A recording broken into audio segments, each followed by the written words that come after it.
are really three because one of them is repeated, the two Heys in the holy name. And for that reason, if you normally had four different letters, you could permutate them in 24 different ways. But with the name of Hashem, the name of Havaya, it's possible only to make 12 permutations because of the double letter Hey. And each of the months of the year is associated with one of the permutations of the holy name of Hashem. If you look in the Hasidic Siddur, in the Musaf of Rosh Chodesh, you'll usually see a table of the 12 permutations associated with each of the 12 months. And each of these permutations is actually alluded to somewhere in the Tanakh.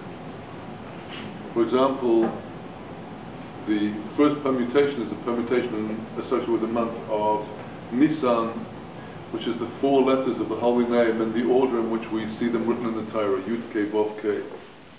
And there is a verse in Psalms where four words have the initial letters in order, Yud Kei Vav Kei.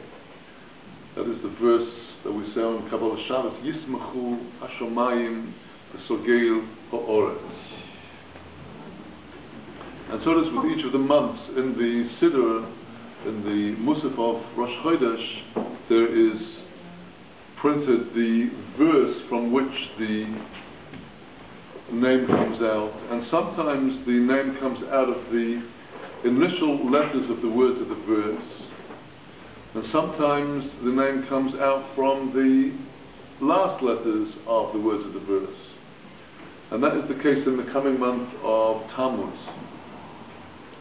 In the month of Nisan, the letters of the name are in the exact order that we find them written in the Torah, Yud Kei Vav Kei, and in the month of Tammuz it's completely back to front.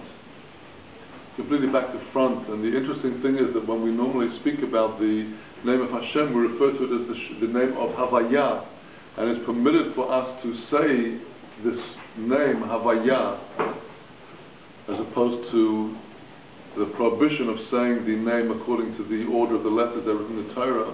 When we wish to refer to God's holy name of four letters, we say Shem Havaya, and it is Havaya precisely that is the permutation associated with the month of Tammuz, the fourth permutation for the fourth month of the year, counting from Nisan. So it's all backwards, and this Seruf, this permutation of the name, is actually alluded to in the Megillah of Esther. It's alluded to when Haman is about to decide to destroy Mordechai. Haman is upset because he has so much wealth and so much glory, but as long as Mordechai won't bow down to him, he has no satisfaction. He says, Kol zeh enenu shoyve li. All of this is not worth it to me. And the four words, zeh enenu shoyve li, the last letter of zeh is hey, enenu vov, shoyve is hey, and li is yud. So it's right. It's the opposite way. The last letter. Last is. I said that wrong. I shouldn't have said that. This is I said that the fourth permutation is Havaya. That is not the case. The fourth. It's Hey Vov Hey Yud. That is the permutation of Tammuz from this verse. It's completely back to front, and that indicates that there's something very hidden about the month of Tammuz, and the hiddenness of the month of Tammuz is this bite of the serpent, this bite of the cancer of the crab that came about with the breach in the walls of Yerushalayim, both in the time of the first temple and the time of the second temple, the beginning of the destruction of the temple, and also the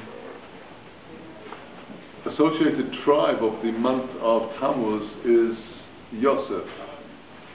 Yosef HaTzadik is actually was born on Rosh Chodesh Tammuz. It is the day of birth and Yahrzeit of Yosef, and it was Yosef where the bite was felt the most, because it was Joseph who was taken into exile in Egypt. He was sold as a slave into Egypt, and subsequently it was the sons of Joseph, the 10 tribes that were under the leadership of Ephraim, that went into exile and were lost.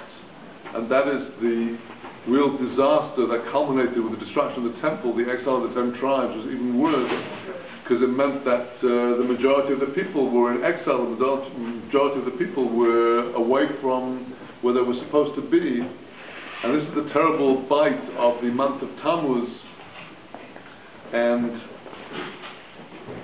what we have to do is to flip it around, to turn it all around, and to bring back the 10 tribes, and to bring back the temple. That is the power of the month of Tammuz.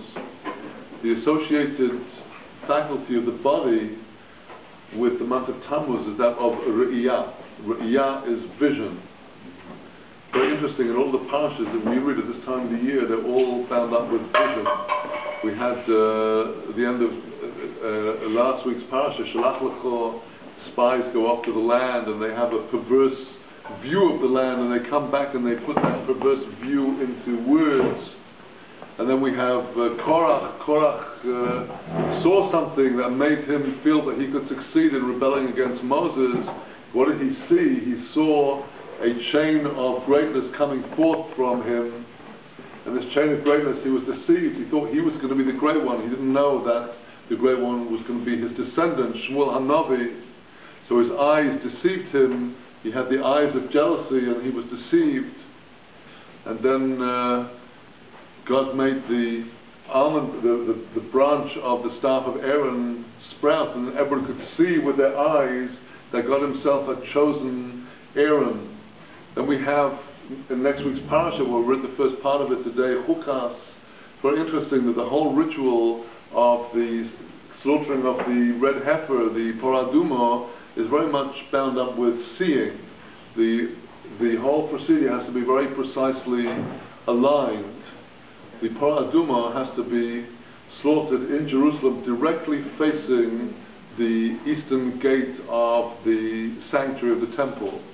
And the priest, when he is sprinkling the blood of the Paraduma 7 times, he has to be sprinkling 7 times, looking into the Hechal, through the gates of the sanctuary. This is a very, very deep thing, because nobody has ever figured out what is the real meaning of the Paraduma. And interesting, the Paraduma is, although it's written in our parasha, it was actually one of the first mitzvahs given to the Jewish people. It was given to the Jewish people at Marah, just after they crossed the Red Sea. They came to Marah, the waters were bitter, they couldn't drink the waters, and they were given their 3 mitzvahs, given Shabbos, Dinim, namely business law, the law relating our behavior with each other, and the Parah Aduma, the red heifer. It's a very shocking thing. God immediately, right after they came out of Egypt, challenged them with this incomprehensible mitzvah, which is comes to rectify tum'ah. It comes to rectify defilement of the dead, which you cannot see. You cannot. If somebody's walking around in the street, you do not know if they are tameh or tahor by just looking at them. The person just touched a dead lizard, he is technically tameh. But you can't see it on him. It's something totally invisible, and yet it can affect the person's whole mind that he is tameh, he is defiled by attachment to something that is intrinsically impure. The same with tumas meis. If there's a building which has a ledge over the wall, and there happens to be a dead body in the building, the Kohen is not allowed under the ledge, because if he does, he'll be ineligible to serve in the temple. He'll become tomei, because the tumah, our sages said, is going to spread out of the house, through the door, and travel under the ledge. Well, how do they know this? Because you cannot see.